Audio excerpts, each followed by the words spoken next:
would. Yeah. Sure. Yeah, we'll go for it. If I can go first, because I have another meeting to go to, is that okay? Thank you very much, Gina, for your presentation. I'm very familiar with your Castle Saunderson's project and obviously the Peace Links as well, and the wonderful work that they are doing, and that's a real tangible, I suppose, result of peace funding. You mentioned in your presentation about 8 capital projects that are coming on stream, maybe to do with, particularly with shared spaces and derelict areas. Could you talk to us a little bit about that please? We're actually in the process of assessing those projects, and we have many more than 8.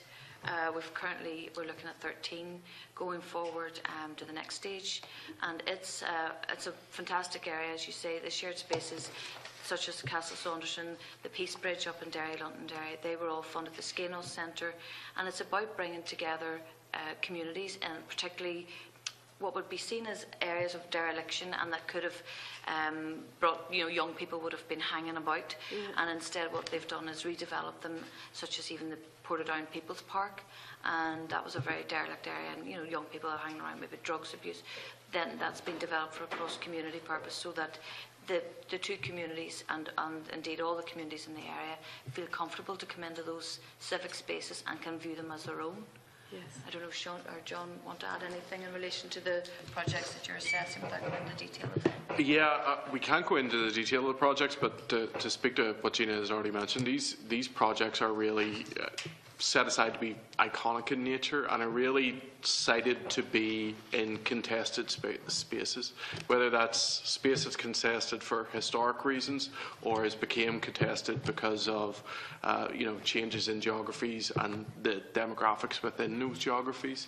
But I think it's important to mention that we're very focused that these iconic capital buildings are really just houses for the services that go on inside. This is very focused on peace and reconciliation activities.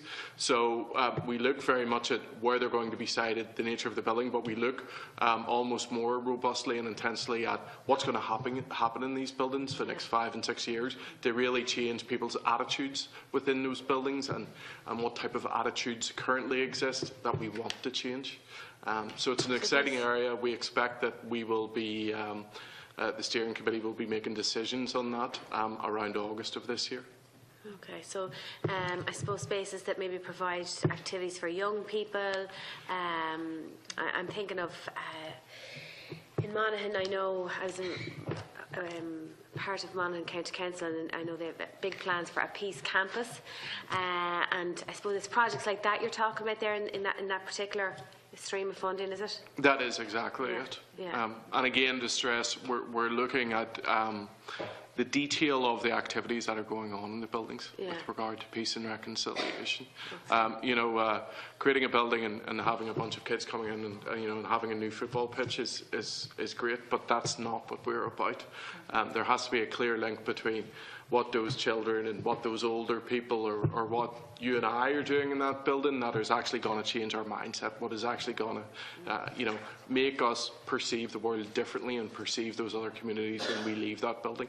Well, the two projects that you have been involved in with the Peace Links and the Castle Saunderson, I can vouch for the fact that they have been a game changer really in how, and they're wonderful places for young people particularly to go that may not carry the baggage that the older generations may have done in the past, and making significant inroads on improved relationships and good relationships across our communities in the border region. So that's to be welcomed, and I look forward. When did you say the announcement would be for these projects, these flagship projects? We're aiming for around August.